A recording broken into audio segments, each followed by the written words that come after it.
ये सूखे पत्ते संपूर्ण जीवन की गवाही देते हैं और ये पेड़ की जड़ें हमें सिखाती है कि हम अपनी मिट्टी से बहुत दूर तक जुड़े रहें, तभी हम ये हरियाली प्राप्त कर सकते हैं, हरा भरा जीवन पा सकते हैं और एक दिन आसमान से बातें कर सकते हैं, आसमान को छू सकते हैं। और आसमान छूने के लिए हमें अपनी मिट्टी से जुड़ा रहना पड़ेगा। इस मिट्टी से अब जब आप जुड़ते हैं तो ये मिट्टी आपको स्वीकार कर लेती है। ये मिट्टी आपको जब स्वीकार कर लेगी तो आपकी जड़ों को अपने अंदर बहुत दूर तक ले जाएगी, जहाँ से जल का प्रवाह आ रहा है, नदी बह रही है, निर्झर सरिता चल रही है। और उस जब निर्झर सरिता से आप जुड़ जाएंगे तो आपके अंदर जो है ना हरियाली भर जाने वाली है। तो मैं प्रयास कर रहा हूँ कि मैं जहाँ भी हूँ, जैसे भी रहूँ, जहाँ भी जाऊँ, मैं अपने विचारों के माध्यम से आपको कुछ न कुछ बताता रहूं।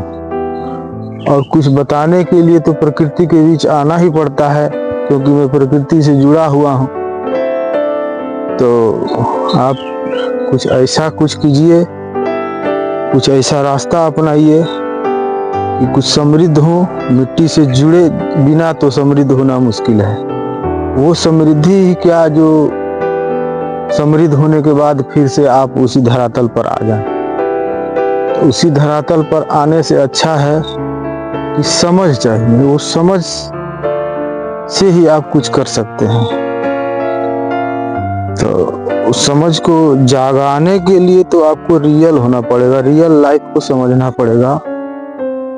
तो आप मुझे फॉलो कीजिए और मेरे साथ जुड़े रहिए और देखते रहिए।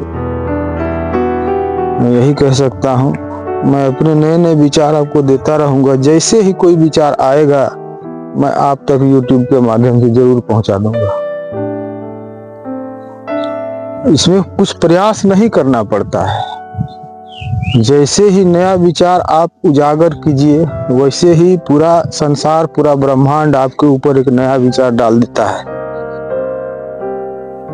जैसे आप कोई कार्य करते हैं, उसे संपन्न करते हैं, तो दूसरा कार्य आपके सामने आके उपस्थित हो जाता है और उस कार्य को करते हैं तो फिर तीसरा कार्य आता है और वो हमें संपन्नता देता है, ज्ञान देता है, समझ देता है। ये कोई कार्य नहीं किए तो कुछ होने वाला नहीं है। बैठे बैठे कोई कार्य कीजिए।